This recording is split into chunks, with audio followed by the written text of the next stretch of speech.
Growing up in kind of like the millennial time, I'm used to getting most of my information from the internet. Google. Google. Google's probably the first place I go for anything. Google. Google. Google. Yeah, Google. Yeah, definitely Google. Blackboard or like WebMD. Google Scholar for like journal articles and stuff. Start with Google, maybe use a little JSTOR, like those things. So I really don't do articles on Facebook because all of them are totally bogus anyways. I really disregard Facebook articles. I think most of them are just pretty bad. Pretty bad, yeah. Yeah, and like they have comments from like thousands of people and like they're just not very good. I wouldn't think it's very credible usually, but maybe it's like usually more fun. The sources usually at the end of articles, I would look for like where it comes from. If it's from an encyclopedia or a scientific journal, then I would believe it. But usually it doesn't have that kind of thing if it's on Facebook. If it's on social media, no.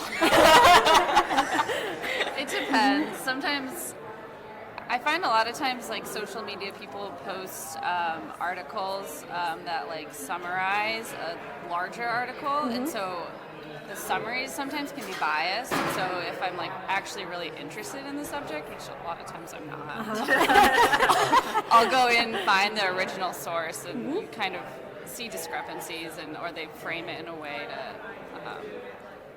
to make a point. Or it's just an oversimplification. Yeah, and exactly. you're like, well, it's not necessarily that the point it's making is wrong, it's just that it's leaving out so much of the context. It's just kind of frustrating. It looks like it's maybe a credible source, not like one of those clickbait things.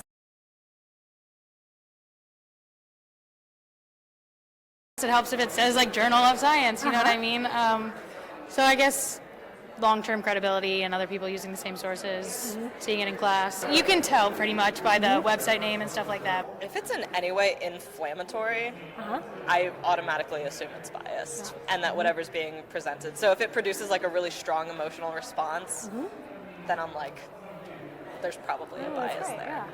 I think there's some sources I consider more reputable, or like organizations that I consider reputable, and that would also be a clue. Different sources will report on different topics with like different tones, I guess.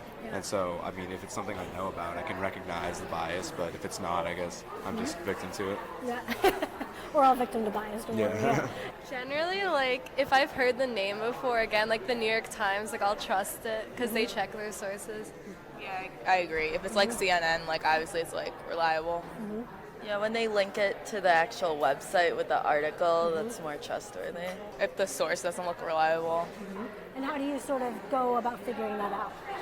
I don't know. If it's like not like a major like news outlet, like I might be like skeptical to trust it.